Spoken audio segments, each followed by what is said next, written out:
Hello friends, Adarsh Vidya classes channel पर एक बार फिर से आपका स्वागत है।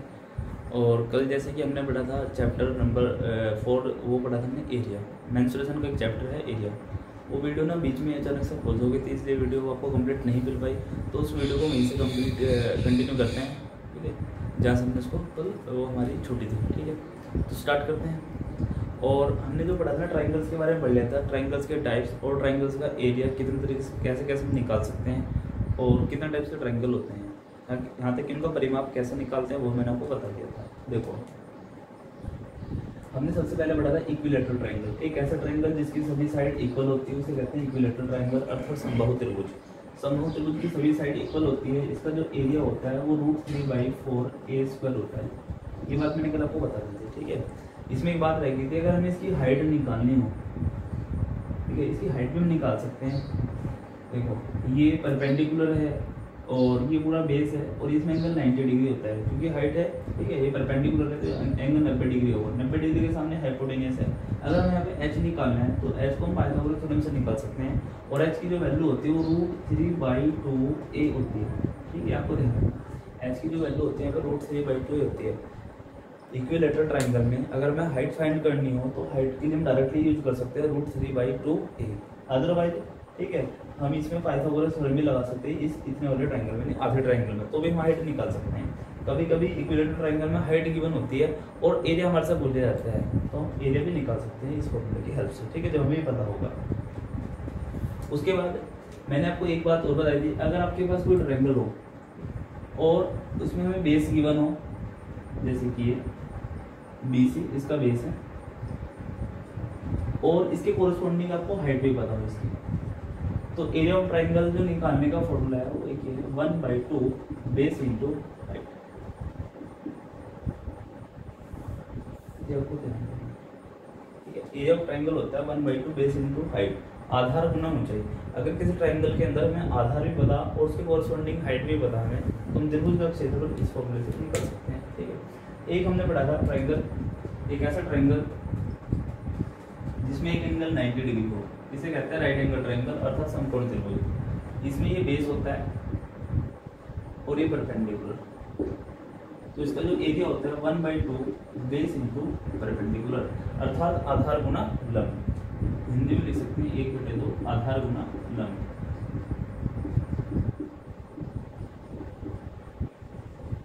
जब हमें समकोण त्रिभुज दिया हो अर्थात राइट एंगल ट्राइंगल पता हो तब हम ये वाला फॉर्मूला यूज करेंगे एरिया निकालने के लिए। एक फॉर्मूला मैंने और बताया था आपको ट्राइंगल्स का एरिया निकालने का।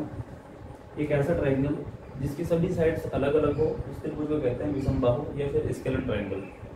इसका एरिया कैसे निकाल सकते हैं हम, जैसे में ए है, ए के सामने की साइड ए, बी तो बी के सामने की साइड बी और सी के सामने की साइड को सी कहते हैं। इसका जो एरिया होता है √S - a S - b S ये आपको ध्यान रखना, √S S - a S - b S - c, जहाँ S यहाँ पर अर्ध परिमाप होता है, पूरा परिमाप होता है a + b + c, a + b + c पूरा परिमाप होगा। S यहाँ पर अर्ध परिमाप होता है a + b + c/2, S होता है अर्ध परिमाप, ठीक है।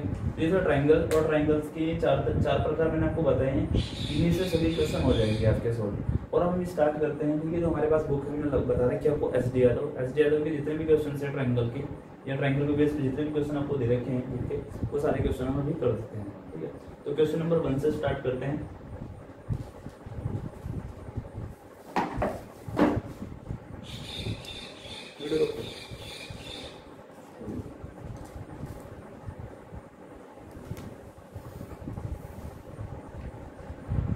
देखिए आपका क्वेश्चन नंबर 1। क्वेश्चन नंबर 1 में बता रखा है एक समकोण त्रिभुज है अर्थात राइट एंगल ट्राइंगल है कि एक भुजा 5 एकक है और उसका कर्ण 13 एकक है। एकक का मतलब यहाँ पे मात्रक अर्थात उसके जो यूनिट है, यूनिट दे रखा है यहाँ पे, ठीक है, 5 यूनिट है और जिसका कर्ण है वो 13 यूनिट अर्थात 13 एकक है। तो त्रिभुज का जो क्षेत्रफल है वो क्या होगा। तो त्रिभुज समकोण है और समकोण त्रिभुज के बारे में मैंने आपको बताया था। समकोण त्रिभुज में आधार है, ये लंब है और ये कर्ण होता है। तो यहाँ पे ना हमें दे रखा है जो उसकी एक भुजा 5 एकक है, अब कोई सी भुजा मान सकते हैं, सपोज दैट उसने हमें ये वाली 5 दे रखी है और जो कर्ण है 90 डिग्री के सामने कर्ण होते हैं, मैंने आपको बताया था ये आपका कर्ण है। तो त्रिभुज का क्षेत्रफल क्या होगा ये इसने पूछा। तो त्रिभुज का क्षेत्रफल निकालने के लिए मैंने आपको बताया था कि मैं आधार और लंब का पता होना चाहिए। तो यहाँ पे कर्ण पता है और लंब पता है, आधार नहीं पता। तो सबसे पहले हम आधार निकालेंगे और पाइथागोरस थ्योरम से अगर हम यहाँ पे निकाले आधार, तो आधार निकलेगा कर्ण का स्क्वायर माइनस लंब का स्क्वायर। ये हो गया 140, इसका स्क्वायर 169, ये हो गया 25 और दोनों का जो डिफरेंस हो गया 144। 144 की जो वैल्यू होगी वो 12, अर्थात जो आधार है वो 12 एकक है। त्रिभुज का जो क्षेत्रफल होता है ये मैंने आपको बताया था, त्रिभुज का क्षेत्रफल 1/2, ठीक है, आधार गुना लंब, ये आपको बता दें, आधार गुना लंब। तो यहाँ पे 1/2 आधार 12 और लंब हो गया 5, इसको इससे काट दो 6, 6 बजे 30। तो 30 वर्ग एकक इसका आंसर है। मैंने आपको बताया था जो मात्रा तुमको दिया था उससे पहले हम वर्ग लिखते हैं या फिर उसका स्क्वायर कर लेते हैं, एक ही बात है, ठीक है। ये होगा त्रिभुज का क्षेत्रफल, इस प्रकार से निकाल सकते हैं। बट आपको इतना टाइम वेस्ट करने की जरूरत नहीं, मैंने आपको कल बताया था कुछ चीजें आपको याद रखनी है। एक संपूर्ण त्रिभुज को पहचानना चाहिए। अगर ये 5 13 है तो आपको थर्ड साइड का पता होना है, थर्ड साइड तो 12 ही होगी, तो एग्जाम में इस कैलकुलेशन को करने की जरूरत नहीं है। अगर ये कर्ण 13 दे रखा है, 5 दे रखा है, तो जो इसकी थर्ड साइड होगी वो 12 ही होगी और कुछ हो ही नहीं सकती है। क्योंकि मैंने आपको बताया था कि 5 12 13 का ही पेयर होता है जो संपूर्ण त्रिभुज को डिनोट करता है। तो इसका मतलब संपूर्ण त्रिभुज है, तो आप इसे डायरेक्टली यहाँ पे 12 लेंगे और इसका एरिया निकाल देंगे 1/2 बेस इंटू हाइट, तो बेस इंटू परपेंडिकुलर, ऐसा डायरेक्टली आपने करना है एग्जाम के अंदर, समझ गया, ठीक है। तो मेरा समझ गया और आप इसको इस प्रकार से कर सकते हैं, ठीक है। तो नेक्स्ट क्वेश्चन, ये है क्वेश्चन नंबर 2 आपका। क्वेश्चन नंबर 2 में ये बताया है एक समबाहु त्रिभुज है, समबाहु त्रिभुज जिसकी भुजा 6 सेंटीमीटर है कि अंतर्वृत्त का क्षेत्रफल कितना होगा। देखो अंतर्वृत्त होता है क्या है, जैसे कि हमारे पास एक समबाहु त्रिभुज है जिसकी सभी साइड इक्वल होती है, समबाहु त्रिभुज होता है। और अगर उसको कोई अंतर्वृत्त है, ये सबसे पहले हमें इसकी त्रिज्या आनी चाहिए निकालना। ये अंतर्वृत्त की जो त्रिज्या होती है वो क्या होती है, ठीक है, उसे स्मॉल r से डिनोट करते हैं। और अगर समबाहु त्रिभुज की भुजा प्रत्येक भुजा a है तो ये r जो होती है वो होती है a/√3, ये हमसे ध्यान रखना। और एक होता है परिवर्त, परिवर्त, ठीक है, परिवर्त की जो त्रिज्या होती है इसे कैपिटल R से डिनोट करते हैं, कैपिटल R। ये भी इतनी होगी और ये भी इतनी होगी, कितनी है, कैपिटल R जो होती है वो a/√3 होती है, जहाँ a समबाहु त्रिभुज की प्रत्येक भुजा की लंबाई है। देखो कैपिटल R अर्थात परिवर्त की त्रिज्या जो होती है वो a/√3 होती है और अंतर्वृत्त की जो त्रिज्या होती है वो a/2√3 होती है। तो सबसे पहले हमें ये चीज पता होनी चाहिए, तभी हम क्या कर सकते हैं, क्वेश्चन को सोल्व कर सकते हैं। तो क्वेश्चन दे रखा है कि समबाहु त्रिभुज जिसकी भुजा 6 सेंटीमीटर है कि अंतर्वृत्त का क्षेत्रफल क्या होगा। तो वृत्त का क्षेत्रफल मैंने आपको बताया नहीं, बट मैं आपको बता देता हूँ। वृत्त का क्षेत्रफल जो होता है वो πr² होता है। अगर हमें वृत्त की त्रिज्या पता है तो वृत्त का जो क्षेत्रफल πr² होता है, जहाँ r वृत्त की त्रिज्या होती है। जैसे कि ये सर्कल है, सर्कल को वृत्त बोलते हैं, जैसे ये अगर ये त्रिज्या r है तो वृत्त का क्षेत्रफल πr² होता है, ये आपको पता होना चाहिए। तो सबसे पहले हमें r निकालना होगा क्योंकि यहाँ पे पूछा है अंतर्वृत्त की त्रिज्या, सॉरी अंतर्वृत्त का क्षेत्रफल। तो पहले हम अंतर्वृत्त की त्रिज्या निकाल देंगे स्मॉल r। हमें यहाँ पे a का मान दे रखा है, समबाहु त्रिभुज की प्रत्येक भुजा की लंबाई 6 सेंटीमीटर दे रखी है, तो हमने स्मॉल a का मान दे रखा है 6 सेंटीमीटर। तो सबसे पहले हम निकालेंगे ये r का मान। तो स्मॉल r जो होता है वो a/2√3 होता है। तो a का मान लगा दें यहाँ पे 6, तो 6/3 हो गया, 2 से इसको काट दो, इतना आ गया। और √3 से अगर 3 को काटेंगे तो √3 आ जाएगा। तो r की जो वैल्यू है स्मॉल सॉरी r √3 आ गई यहाँ पे, अर्थात अंतर्वृत्त की जो त्रिज्या है वो √3 है। हमें इसका क्षेत्रफल निकालना है। अंतर्वृत्त का जो क्षेत्रफल होगा πr²। कोई सा भी वृत्त हो क्षेत्रफल तो πr² ही होता है। तो पाई एज इट इज और r की वैल्यू आ गई √3, तो यहाँ होगा √3 का स्क्वायर और √3 का स्क्वायर 3, तो 3 पाई, तो 3 पाई इसका आंसर होगा, 3 पाई सेंटीमीटर स्क्वायर। अगर इसी क्वेश्चन के अंदर वो बाह्य वृत्त का, ठीक है, अर्थात परिवर्त का क्षेत्रफल पूछे तो आपको परिवर्त की त्रिज्या निकालनी पड़ेगी, r कैपिटल R a/√3, ठीक है। तो फिर आप इस फॉर्मूले को यूज करेंगे, ठीक है। उम्मीद है समझ आगे बात कोई। चलो नेक्स्ट क्वेश्चन, ये आपका क्वेश्चन नंबर 3। क्वेश्चन नंबर 3 में कहा यदि किसी समबाहु त्रिभुज का परिमाण संख्यात्मक मान में उसके क्षेत्रफल का √3 गुना है तो त्रिभुज की प्रत्येक भुजा की लंबाई क्या होगी। ठीक है, तो क्वेश्चन को समझते हैं। कोई समबाहु त्रिभुज है, ठीक है, समबाहु त्रिभुज वही त्रिभुज जिसकी प्रत्येक भुजा की लंबाई समान होती है। अगर हम मान लेते हैं कि इसकी प्रत्येक भुजा की लंबाई a है, तो क्वेश्चन में कहा कि समबाहु त्रिभुज का जो परिमाप है, परिमाप होता है तीनों भुजाओं का जोड़, तो तीनों भुजाओं को जोड़ के आ जाएगा 3a। समबाहु त्रिभुज का जो परिमाप होता है वो 3 होता है, अर्थात सभी भुजाओं का सम, तो कितना हो गया 3a। और उसने वो दे रखा है जो परिमाप है वो अक्षेत्रफल का √3 गुना है, अक्षेत्रफल का √3 गुना। अब आपको पता होना चाहिए अक्षेत्रफल होता है क्या, अक्षेत्रफल होता है √3/4a²। ये मैंने आपको भी बताया कि समबाहु त्रिभुज का जो क्षेत्रफल होता है √3/4a² होता है, जबकि उसने कहा ये जो परिमाप है अक्षेत्रफल का √3 गुना है, अर्थात हम इसे √3 से गुना करते हैं। अब दोनों क्या हो गए बराबर, अब ये बराबर हो गए तो देखो इसको सिंपलीफाई कर लेते हैं। यहाँ पे एक ऐसे एक कट जाएगा, यहाँ पे 3 √3 की गुना 3 होती है, आपको पता होना चाहिए, ठीक है, /4। इस 3 से 3 भी कट जाएगा, 4 को रिप्लेस कर दो तो a की वैल्यू आ गई 4। अच्छा, यहाँ पे हमें मात्रक नहीं दे रखा है, मात्रक हम निकाल भी नहीं सकते, तो हम इसके आगे मात्रक लिख देंगे या फिर यूनिट। या सबसे पहले क्वेश्चन में एक वर्ड आया था एकक, मात्रक को एकक भी कहते हैं, ठीक है, ये यूनिट भी कहते हैं, तो आपको ध्यान रखना है जो मात्रक आपको गिवन हो, तो a की वैल्यू जो 4 यूनिट या 4 मात्रक है। अब उसने पूछा था त्रिभुज की प्रत्येक भुजा की लंबाई क्या होगी, तो आंसर होगा इसका यही, ठीक है, 4 यूनिट या 4 मात्रक, ठीक है, तो समझ में आ गया आपको। अब इसके बाद वो इसका क्षेत्रफल पूछे या सब कुछ भी पूछ सकता है, आप निकल सकते हो आराम से, क्योंकि आपको भुजा की लंबाई पता लग गई। अगर उसकी हाइट भी पूछेगा तो हाइट भी आप निकाल सकते हो, ठीक है। तो चलते हैं नेक्स्ट क्वेश्चन की तरफ। देखो ये आपका क्वेश्चन नंबर 4। एक समबाहु त्रिभुज है, समबाहु त्रिभुज का जो क्षेत्रफल है वो 9√3 मीटर स्क्वायर दे रखा है, तो इसकी माध्यिका की लंबाई कितनी होगी, तो हमें इसकी माध्यिका की लंबाई निकालनी है। देखो मैंने बहुत सारी चीज़ें आपको त्रिभुज आपको स्टार्ट तो कर दिया चैप्टर, लेकिन बहुत सारी चीज़ें ऐसी है कि जो क्वेश्चन के बीच में आ रही है, ठीक है। अगर पहले मैं उनको बताऊँ तो 1 से 1.5 घंटे की वीडियो बन जाएगी, तो ये चीज़ें आपने क्वेश्चन के बीच में नोट कर लें। जैसे माध्यिका के बारे में यहाँ पे क्वेश्चन आया, तो माध्यिका होती क्या है त्रिभुज की, किसी भी त्रिभुज की जो माध्यिका होती है आपको पता होनी चाहिए क्या होती है, ठीक है। किसी भी त्रिभुज की माध्यिका कैसे निकालते हैं, ठीक है, माध्यिका कैसे निकालते हैं पता होना चाहिए। देखो जैसे सपोज है कि आपका a है, ये b है, ये c है। माध्यिका जो होती है ना, कि जो शीर्ष है इसके सामने वाले जो भुजा है उसका जो मध्य बिंदु है वो देखो कहाँ पे है, सपोज दैट ये मध्य बिंदु है, तो शीर्ष से सामने वाली भुजा के मध्य बिंदु को मिलाने वाली भुजा ये क्या होती है, माध्यिका होती है। ये भुजा इस भुजा का मध्य बिंदु ये होगा, इसको उसके सामने वाले शीर्ष से मिला दो, या फिर जो शीर्ष है शीर्ष के सामने वाली भुजा के मध्य बिंदु को, ठीक है, मिला देते हैं, तो एक जो लाइन बनती है वही क्या होती है, माध्यिका होती है। अगर हमें यहाँ से माध्यिका खींचनी है तो हमें सामने वाली भुजा का मध्य बिंदु देखना पड़ेगा, ठीक है, ये होगा इसका मध्य बिंदु, इसको इससे मिला दो, हो गई माध्यिका। और इसी प्रकार अगर हमें यहाँ से खींचना है माध्यिका की, तो हमें देखना पड़ेगा इसका मध्य बिंदु कहाँ है, तो ये होगा इसका माध्यिका। और माध्यिका की खास बात होती है, किसी भी ट्रायंगल की जो माध्यिका होती है, किसी भी त्रिभुज की जो माध्यिका होती है वो एक ही बिंदु से पास होती है, ठीक है, जिसे कहते हैं संगामी भी होती है, ठीक है, तो कोसेंट्रिक भी इनको बोलते हैं कि सब जो त्रिभुज होता है, त्रिभुज की जो माध्यिका होती है वो संगामी होती है, यानी एक ही बिंदु से पास होती है, ठीक है, ये कुछ भी रहता है कोई भी। और माध्यिकाओं के बारे में मैं आगे क्वेश्चन मैं आपको अलग से कराऊंगा, ठीक है, कुछ अच्छे लेवल के क्वेश्चन, ये भी चैप्टर कंप्लीट हो जाएगा बुक के अकॉर्डिंग, ठीक है, अच्छे लेवल के क्वेश्चन जो ऐसे पूछे जाते हैं मैं आपको बाद में करा दूंगा। अब ये इजी क्वेश्चन कर लेते हैं। अब यहाँ पे बात की क्वेश्चन है आपका समबाहु त्रिभुज की, त्रिभुज दे रखा है समबाहु त्रिभुज।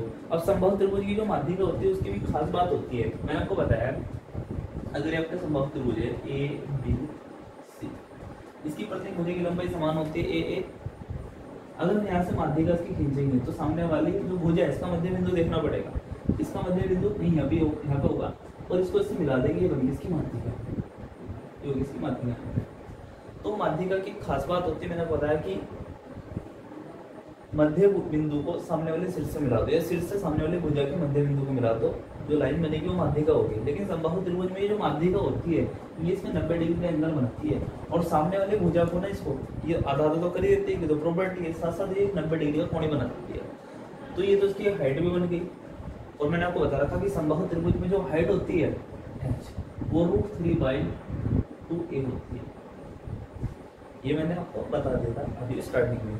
समबाहु त्रिभुज की जो हाइट होती है h वो √3/2a होती है, और यहाँ पे जो माध्यिका है वो हाइट का काम कर रही है समबाहु त्रिभुज में, जबकि इसमें ऐसा नहीं है, इसमें ये इसकी हाइट नहीं है, क्योंकि 90 डिग्री एंगल नहीं बना रही, हाइट वही होती है जो 90 डिग्री का एंगल होना है, या फिर वो परपेंडिकुलर हो, ठीक है, इसे हम लंबे कहते हैं, लंब हो या फिर परपेंडिकुलर हो, उसी को हाइट कह सकते हैं। ये हाइट नहीं है, बट समबाहु त्रिभुज और एक है समद्विबाहु त्रिभुज, इन दो त्रिभुजों में ऐसा पॉसिबल है, ठीक है, ये 90 डिग्री का एंगल बनाती है, ठीक है, जो माध्यिका होती है। तो हम इस फॉर्मूले से निकाल देंगे माध्यिका इसकी, तो माध्यिका जो होगी वो हाइट के बराबर ही होगी, माध्यिका h। तो यहाँ पे रूट, इससे पहले हमें ए का पता होना चाहिए, ए तो हमने निकाला ही नहीं है, तो हमें एरिया दे रखा 9√3। तो त्रिभुज का जो क्षेत्रफल होता है समबाहु त्रिभुज का √3/4a² होता है, वो दे रखा है 9√3 समबाहु त्रिभुज का एरिया। √3 से √3 कैंसिल, 4 को दरवेज तो a² हो गया 4 × 36, ए की वैल्यू आ गई यहाँ से 6 मीटर, 36 है, ठीक है, 36 होता है 6 का स्क्वायर, तो ए की वैल्यू आ गई 6 मीटर। अब हमें निकालना है एच निकाल लेते हैं, √3/2 × ए है हमारे पास 6, 2 से काट दो 3, तो एच की जो वैल्यू आ गई वो आ गई 3√3 मीटर। ये जो हाइट है ये माध्यिका होगी, ठीक है। और इस त्रिभुज की माध्यिका हम कैसे निकालेंगे, हम आगे बढ़ेंगे।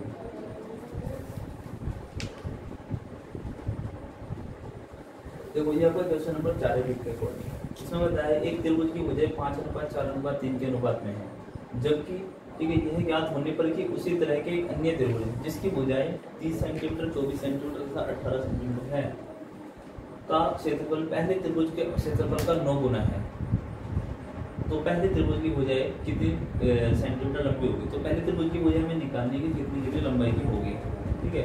आप क्वेश्चन को समझो कि एक त्रिभुज है जिसकी भुजाएं 5, 4, 3 के अनुपात में है, 5, 4 और 3 के अनुपात में।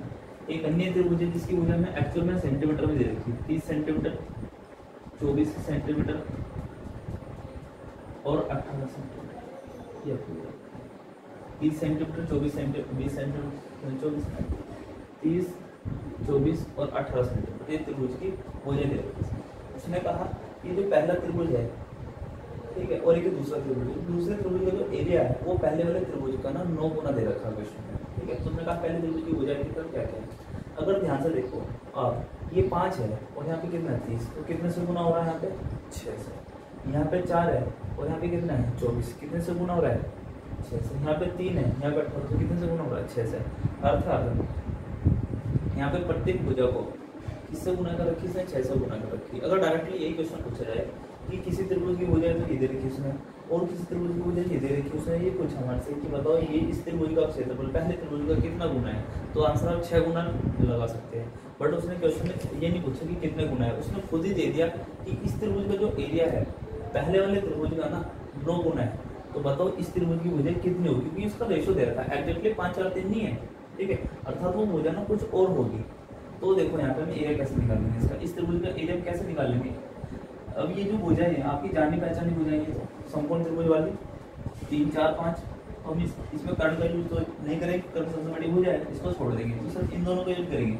इसका एरिया 1/2 और इन भुजा को ना मान लेते हैं, पहले मान लेते हैं कि भुजा इसकी 5x, 4x और 3x है, तो इसका जो एरिया होगा 1/2 4x × 3x।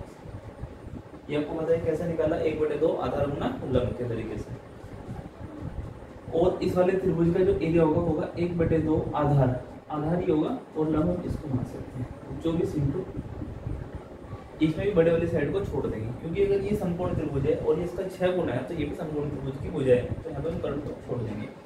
और उसने ये बताया है कि ये वाला जो एरिया है इस वाले एरिया का 9 गुना है, तो इसमें 900 गुना कर देते हैं। अगर इसमें 900 गुना करते हैं दोनों एरिया क्या हो गए, इक्वल हो गए, तो यहाँ से हम x का मान निकाल लेते हैं। देखो 1/2 से तो 1/2 कैंसिल हो गया आपका, 9 से इसको काट दो 18 को 2 बार कट गए, इधर हो गया 4 या 12 और 12 से 24 को काट दो 2 बार कट गया, अर्थात 3 और 4 पे कट गया। इधर x × x² आ गया और इधर हो गया 2 दूनी 4, तो x का मान आ गया हमारे पास 2। तो x की जो वैल्यू है वो 2 है। x क्या था, एक कॉमन रेशो था जो इनमें से कट गया, x की वैल्यू यहाँ पर रखेंगे तो इसकी जो भुजा आ जाएगी, पहली भुजा की 2 बजे 10 सेंटीमीटर और 2 चौक 8 सेंटीमीटर और 2 3 6 सेंटीमीटर। ये होगी त्रिभुज की भुजाएं 10 सेंटीमीटर, 8 सेंटीमीटर और 6 सेंटीमीटर, ठीक है। तो ये इसका आंसर है, इस तरह से कर सकते हैं। देखो ये आपका क्वेश्चन नंबर 6। क्वेश्चन नंबर 6 में कहा कि एक समद्विबाहु त्रिभुज है, समद्विबाहु त्रिभुज जिसकी दो भुजाएं बराबर होती हैं, का परिमाप 18 सेंटीमीटर है, उसकी पार्श्व भुजा तथा आधार भुजा का अनुपात 7:4 के अनुपात में है, तो उस त्रिभुज का क्षेत्रफल क्या होगा। देखो समझते हैं इसको चित्र की सहायता से। समद्विबाहु त्रिभुज है आपके सामने, इसमें ये दोनों भुजाएं आपस में हमने मान ली कि बराबर है, ठीक है। उसमें क्वेश्चन में यही दे रखा है कि इसका परिमाप जो है वो 18 सेंटीमीटर है, और साथ में बताया कि एक तो पार्श्व भुजा और आधार का अनुपात वो है 7:4 के अनुपात में। 7:4 का मतलब ये अगर ये 7 यूनिट है तो ये 4 यूनिट है, जब ये 7 तो ये 7 होगी, क्योंकि दोनों भुजाएं आपस में क्या है बराबर है। समद्विबाहु त्रिभुज में दोनों भुजाएं बराबर, दो भुजाएं तो बराबर होनी है, तो हम इसको आधार मान लेते हैं और ये आपस में दो भुजाएं बराबर होती है। अब हमें दे रखा त्रिभुज का जो परिमाप है 18 सेंटीमीटर है। देखो यहाँ त्रिभुज का परिमाप कितना हो रहा है, 7 और 7 14 4 18, तो 18 यूनिट हो रहा है हमारे पास, और हमें 18 यूनिट की जो वैल्यू है वो 18 ही दे रखी है इसने। 18 यूनिट की वैल्यू 18 सेंटीमीटर, 18 की 18 हो गई तो 7 की 7 होगी, इस 7 की 7 होगी और 4 की 4 ही होगी, ठीक है। अर्थात यहाँ पे जो प्रत्येक जो ये आपके 18 यूनिट की वैल्यू 18 आ गई, तो 1 की 1 होगी, 7 की 7 होगी, अर्थात ये भुजा 7 सेंटीमीटर ही है इसकी, और ये भी क्या होगी 7 सेंटीमीटर, और ये होगी 4 सेंटीमीटर। इस त्रिभुज का एरिया हमें निकालना है, ठीक है। तो त्रिभुज का जो क्षेत्रफल होता है वो 1/2 आधार गुना ऊंचाई की, ठीक है, होता है, ये आपको पता है। तो हमें त्रिभुज का, इसमें त्रिभुज की ऊंचाई निकालनी पड़ेगी सबसे पहले हमें निकालनी पड़ेगी इसकी हाइट। अभी मैंने आपको बताया था कि जो समद्विबाहु त्रिभुज होता है, अगर हमने उसमें सामने से ऐसे परपेंडिकुलर खींचा या लंब डाल दिया है, तो सामने वाली भुजा को आधा आधा कर देता है, ये आपको ध्यान रखना है। जब इसको आधा आधा कर देगा तो 2 इधर हो जाएगा और 2 ही इधर हो जाएगा। तो अब ये बन गया एक समकोण त्रिभुज इतना सा। तो समकोण त्रिभुज में पाइथागोरस लगाते हैं, ये हमारे पास लंब है और ये कर्ण है, तो कर्ण का स्क्वायर और ये आधार 2 का स्क्वायर और इसका कर देते हैं रूट। x की वैल्यू यहाँ से निकल जाएगी, 7 का स्क्वायर 49 और 2 का स्क्वायर 6, ये हो गया, तो हो गया 49 - 4 अर्थात हो गया 45, ये हो गया। अब इसको आप लिख सकते हैं 9 × 5, पूर्ण वर्ग संख्या में इसको तोड़ यानी कंप्लीट स्क्वायर है, ये कंप्लीट स्क्वायर है 9 3 का, तो 3√5। यहाँ पे जो इसकी हाइट आ गई वो 3√5 आ गई। हमें निकालना है इसका एरिया। देखो एरिया जो होता है इसका 1/2 आधार गुना ऊंचाई, ये आपको मैंने बता दिया। त्रिभुज का जो एरिया होता है 1/2 आधार गुना ऊंचाई, ठीक है। ये ऐसा फॉर्मूला किसी त्रिभुज में आप इसे लगा सकते हो, बस हमें क्या पता होना चाहिए, आधार पता होना चाहिए और उसी आधार के कोरस्पॉन्डिंग में हाइट पता होनी चाहिए। अगर ये आधार है तो इसकी कोरस्पॉन्डिंग हाइट पता होनी चाहिए, हाइट ये वाली नहीं पता होनी चाहिए, ठीक है। इसी पे जो हाइट हो, तो 1/2 आधार, आधार हमारे पास 4 है और जो ऊंचाई आई वो 3√5 आ गई। 2 से इसको काट दो 2 बार, 2 3 6, तो 6√5, ठीक है। सभी डाटा को सेंटीमीटर में दे रखा, तो सेंटीमीटर स्क्वायर ये इसका आंसर है, ठीक है। तो 6√5 सेंटीमीटर स्क्वायर, समझ में आ गया, ठीक है। ये आपका क्वेश्चन नंबर 7, ठीक है। क्वेश्चन नंबर 7 में क्या रखा है, यदि एक समबाहु त्रिभुज की प्रत्येक माध्यिका की लंबाई 6√3 सेंटीमीटर है, तो त्रिभुज का परिमाप कितना होगा। मैं परिमाप निकालना ना कि एरिया, ठीक है। तो यहाँ पे परिमाप पूछा है, एक समबाहु त्रिभुज है, समबाहु त्रिभुज का हमें यहाँ पे ना प्रत्येक माध्यिका की लंबाई दे रखी है। तो माध्यिका जो होती है ना समबाहु त्रिभुज की, वो हाइट के ही बराबर होती है, बात मैंने आपको बता दी। अर्थात आपको ये हाइट ही दे रखी है समबाहु त्रिभुज की, तो माध्यिका जो होती है इसमें वो हाइट के बराबर होती है, ये बात मैंने आपको बता दी। माध्यिका होती है वो हाइट ही होती है, और हाइट जो होती है वो √3/2 a होती है, ठीक है। अगर हम यहाँ से इसकी माध्यिका खींचेंगे तो ये इसका हाइट का काम करेगी, और इसकी लंबाई इसमें दे रखी है 6√3, तो हम 6√3 के इक्वल रख सकते हैं।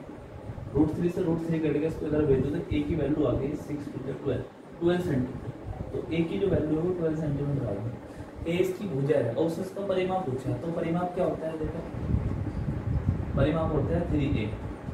a का मान लगा देंगे, a का मान 12 और 12 × 36, तो 36 सेंटीमीटर, 36 सेंटीमीटर इसका परिमाप आएगा। अगर उसका क्षेत्रफल पूछेगा तो √3/4 स्क्वायर क्षेत्रफल होता है, तो क्षेत्रफल के फॉर्मूले से भी कर सकते हैं, ठीक है। अगर उसने क्षेत्रफल पूछा तब लगाएंगे फॉर्मूला क्षेत्रफल, ठीक है। तो नेक्स्ट क्वेश्चन, तो ये आपका क्वेश्चन नंबर 8। एक त्रिभुज है और त्रिभुज का आधार 6√3 सेंटीमीटर है और उनके दो आधार कोण 60 डिग्री और 30 डिग्री, यानी 30 डिग्री और 60 डिग्री है, तो उस त्रिभुज की ऊंचाई कितनी होगी, ठीक है। तो एक त्रिभुज दे रखा है, उसका आधार दे रखा है, जो आधार की लंबाई है वो 6√3 सेंटीमीटर दे रखी है। देखो समझते हैं इस क्वेश्चन को, ये आपका इसका आधार दे रखा है उसने 6√3 सेंटीमीटर और दो आधार कोण दे रखे हैं, एक 30 डिग्री दे रखा है, एक 60 डिग्री। हम मान लेते हैं कि ये वाला कोण जो है इसका 30 डिग्री है और ये वाला कोण हमने मान लिया इसका 60 डिग्री।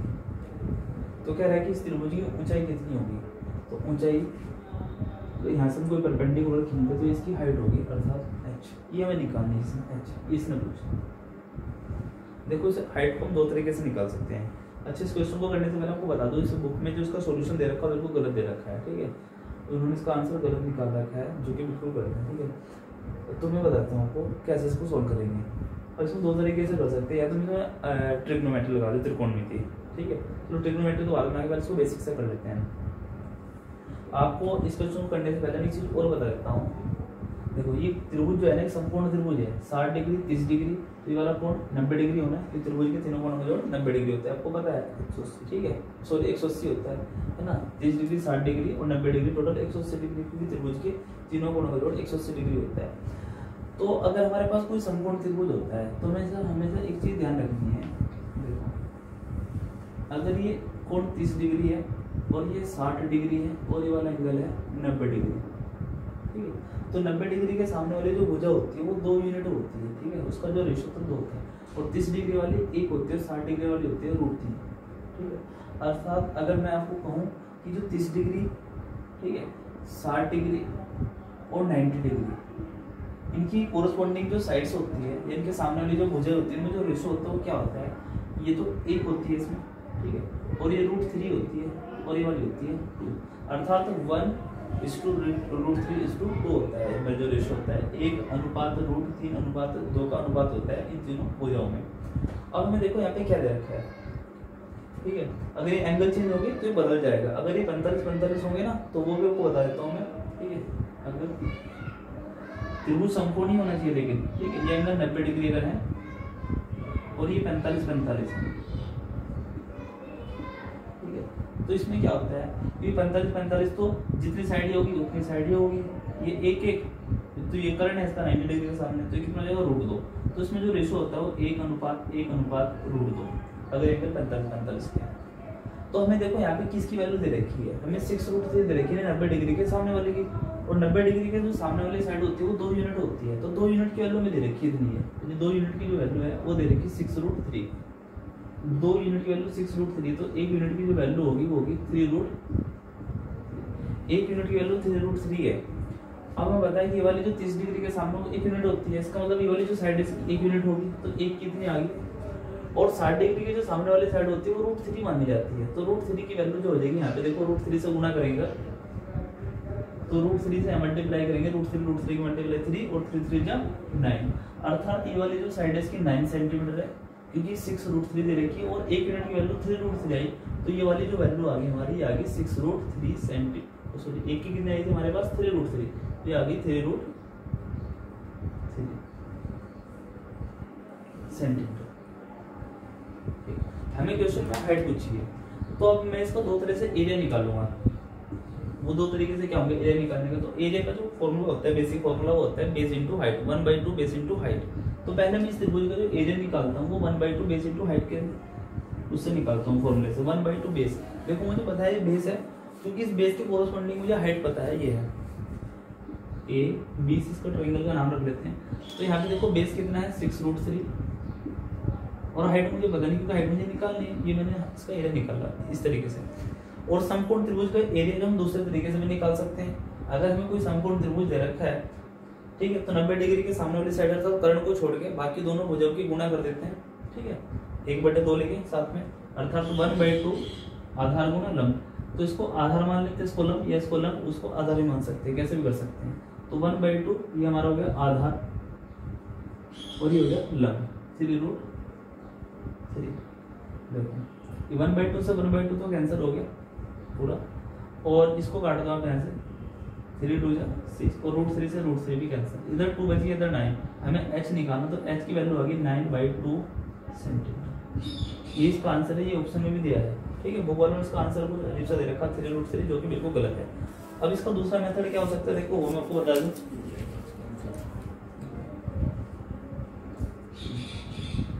देखो दूसरा मेथड ये एंगल दे रखा 30 डिग्री, ये एंगल दे रखा 60 डिग्री और ये एंगल दे रखा 90 डिग्री और हमें इसकी हाइट निकालनी है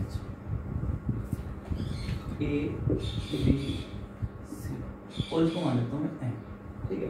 एक बार तो मैं इस ट्राइंगल में लिखता हूँ BMA, ठीक है।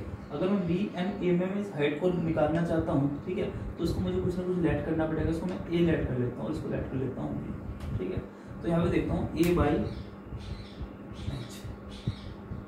ये A है और ये H, तो A/H देखो ये एंगल 60 डिग्री तो आधार होगा और ये लंब होगा, जिसको ट्रिग्नोमेट्री रहती है, सिर्फ उन्हीं के लिए मेथड, ठीक है। आधार बटे लंब जो होता है वो कोट होता है, जो होगा कोट 60। और इस वाले ट्रायंगल में इसी प्रकार से, ठीक है, B को ऊपर रखते हैं, B/H आधार बटे लंब, ये कोट 30 हो जाएगा। कोट 60 का जो मान होता है ना 1/√3 होता है और कोट 30 का मान होता है √3। दोनों को ऐड कर दो, इसको भी और इसको भी, तो हो जाएगा A + B और बेस दोनों के दोनों कॉमन है तो ये चलेगा H, ये हो गया। और 1/√3 और प्लस √3 को ऐड कर दो, इनका आंसर लेंगे √3 3 और ये 1 4 4/√3। A + B का मान क्वेश्चन में गिवन है, यहाँ से लेके यहाँ तक जो बेस हो 6√3 क्वेश्चन में गिवन है ना। ये वैल्यू पहले से ही गिवन थी 6√3, तो उसकी जगह हम 6√3 लगा सकते हैं। तो 6√3/H = 4/√3। तो यहाँ से जो H का मान आ जाएगा निकाल के वो यही आएगा 9/2 सेंटीमीटर, ये इसका आंसर।